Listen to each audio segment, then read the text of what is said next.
Hola, estimados amigos, soy Néstor Echevarría, presidente y a la vez fundador de la Junta de Estudios Históricos de Retiro y convocado nuevamente por la Junta Central para participar en este nuevo congreso, o mejor dicho, feria y exposición del libro de historia de la ciudad de Buenos Aires, que la tenemos que hacer en forma virtual por las razones conocidas. Siempre nos hemos reunido en diversos ambientes, pero esta vez tiene que ser de esta manera nuestro encuentro.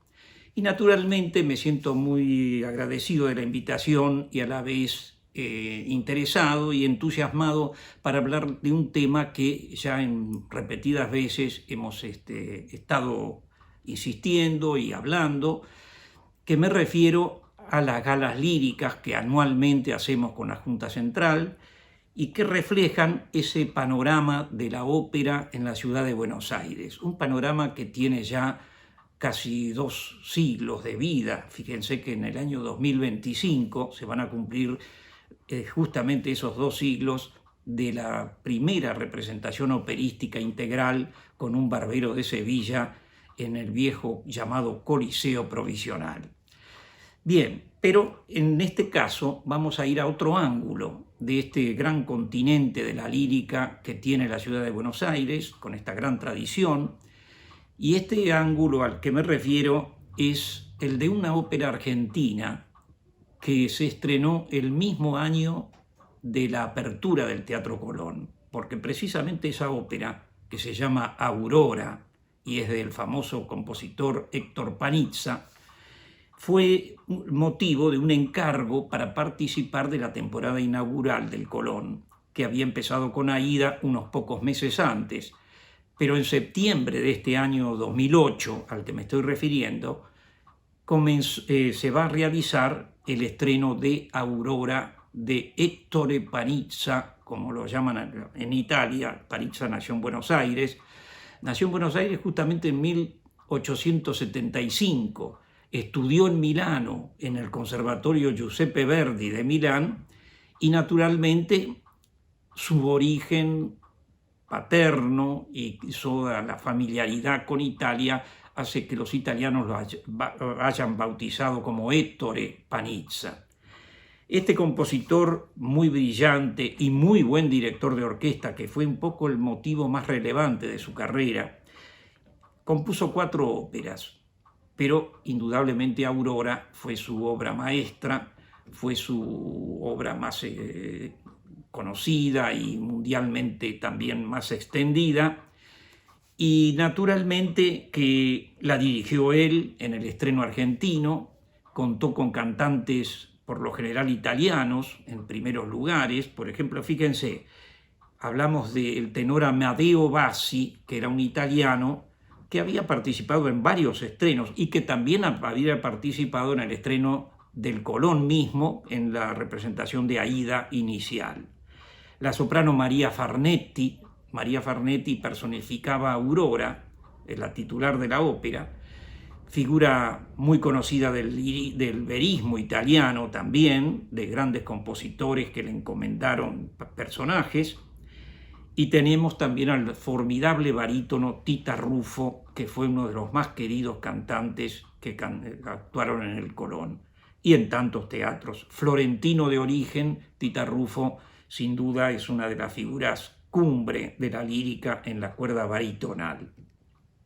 Ahora bien, siempre hablando de Panizza y de esa Aurora, el libretista al cual él acudió fue nada menos que Luigi Illica, un nombre conocido en su época, un libretista famoso porque participó con Puccini en sus óperas La Bohème, Tosca y Madama Butterfly, nada menos, y por lo tanto sabedor de ese oficio de él armar libretos para compositores.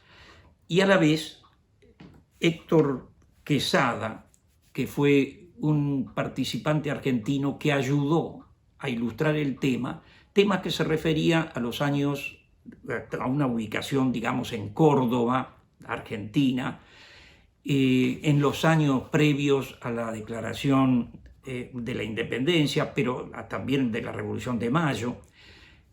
Y en ese momento, este compositor de Panizza, trabajando con su libretista, preparan en 2 años la ópera para participar en el Colón de su primera temporada.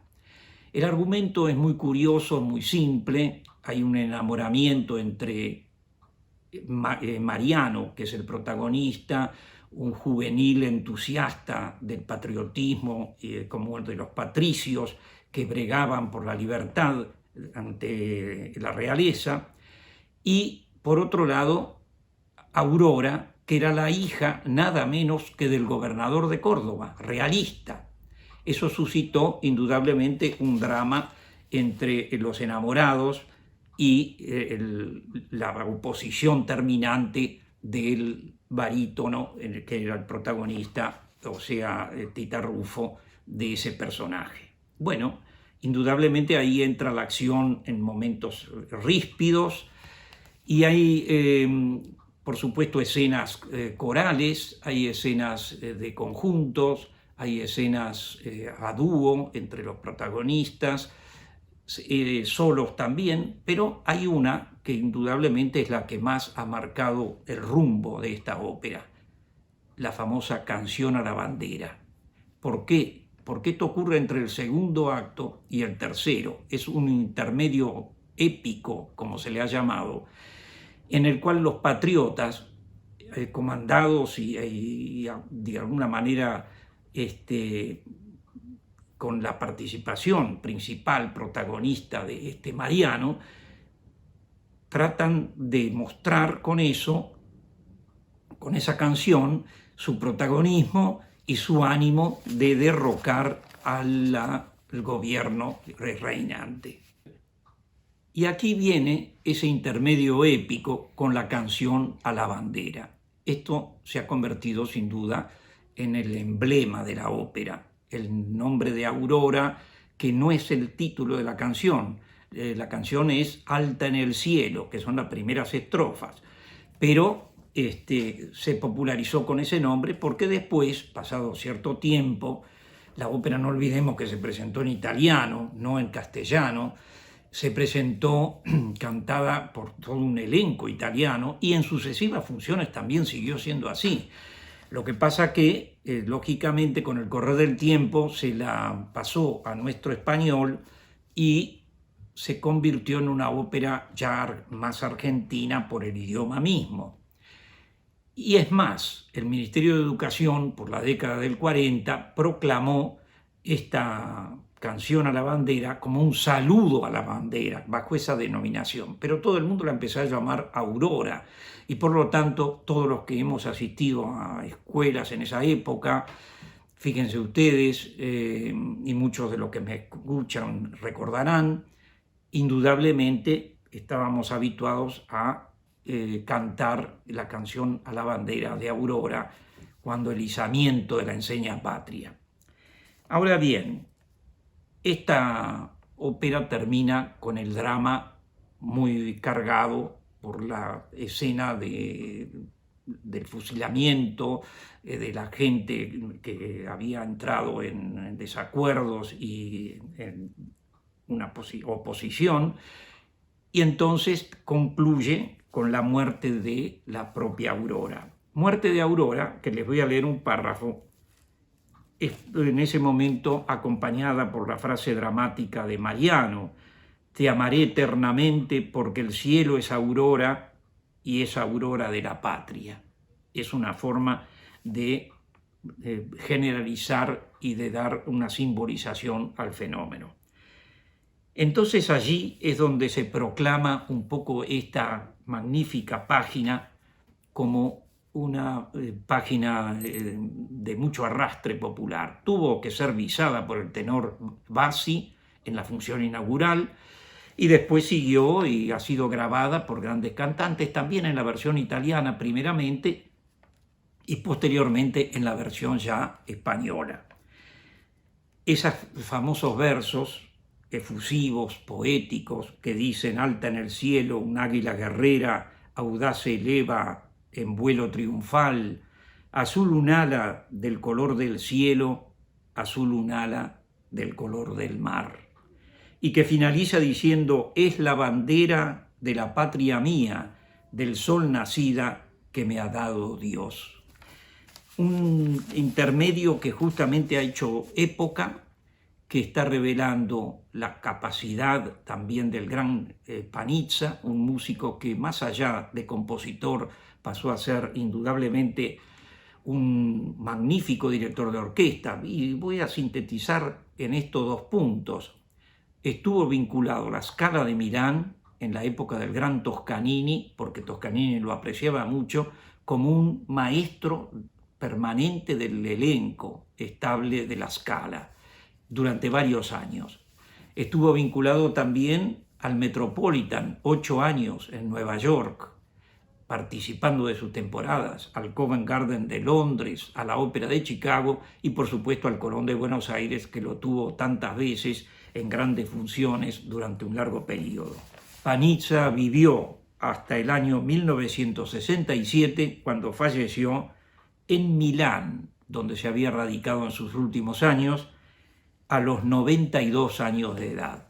De manera, amigos, que este ha sido un homenaje que queremos cerrar con este recuerdo, con la figura de Panizza como creador, con el emblemático pasaje principal de Aurora, que vamos a escuchar, justamente por eso vamos a convertir esto en una mini gala lírica, para seguir la costumbre que hacemos todos los años en los cierres de temporada de la Junta Central. Y por lo tanto, los dejo con este recuerdo ya auditivo de una gran página, de una página que ha hecho época, que ha sido interpretada por los grandes tenores con acompañamiento de coro, como es que corresponde, y que vamos a tratar de simbolizar recordando ese momento histórico del estreno en el año 1908 de esta ópera en el Teatro Colón. Así que, amigos, muchas gracias por haberme escuchado, por haber participado con ustedes en esta nueva edición de la Feria y Exposición del Libro de Historia de Buenos Aires, que esta vez, en su carácter virtual, hemos querido también cumplir con todos ustedes para llevar estos recuerdos. Muchísimas gracias y hasta una próxima.